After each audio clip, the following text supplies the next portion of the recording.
তো নামাও নামাও। আমার কষা হয়ে গেছে, এবার আমি দিয়ে দেবো আলুগুলো।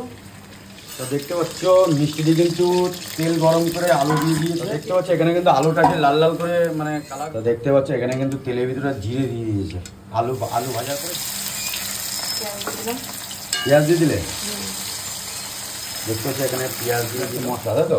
তারপরে একটু ভাজা ভাজা করবো, তারপরে একটু ভাজা হবে। তারপর পেঁয়াজ কিন্তু কমপ্লিট ভাজা। আর এখন কিন্তু চলে গেল এটা মশলা। কি কি গেল এই মশলার ভিতরে? মিক্স মশলার ভিতরে লঙ্কা, আদা, রসুন, হলুদ দিয়ে দিলাম। এটা কি যাচ্ছে লবণ। এখন কিন্তু মশলাটা হয়ে গেছে। দেখো অনেকক্ষণ পরে মশলাটা অনেক কষানোর পরে এখন কিন্তু চলে যাচ্ছে কি এটা চিকেন। এখন কিন্তু মিষ্টি দিয়ে সেই লাল লাল ঝাল ঝাল মিষ্টি দিয়ে হাতে চিকেন কিন্তু দিয়ে দিল। দেখো জাস্ট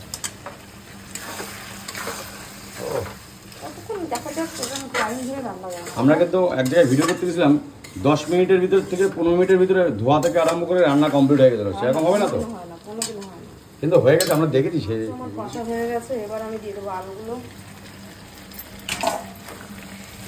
এখন কিন্তু চলে গেল আলু, তাই তো?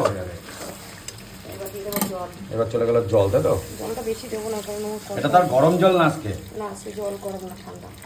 তাই দেখতে পাচ্ছি আজকে কিন্তু চলে গেল ঠান্ডা জল। বাড়ির অল্প রান্না। মিষ্টি তো অনেকক্ষণ তো হয়ে গেল। আর কতক্ষণ?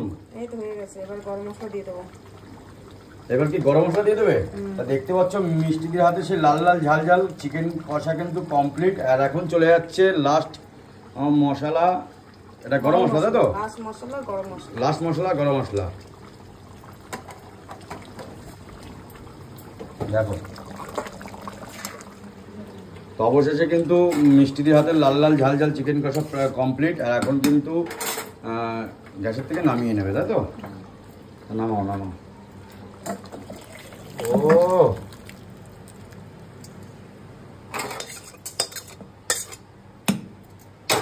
দেখো মাংসটা লাগবে, যা আলুই হলে পেট ভরে যাবে।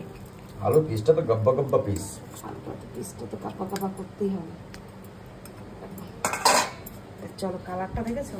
বাহ। তো অবশ্যই মিষ্টি দিয়ে বাপের বাড়ির মিষ্টি দিয়ে হাতের লাল লাল ঝাল ঝাল চিকেন কষা কমপ্লিট, তাই তো? একদম। আর ভিডিওটা যদি ভালো লেগে থাকে একটা লাইক কমেন্ট শেয়ার করে দিও। চলো টাটা। চলো।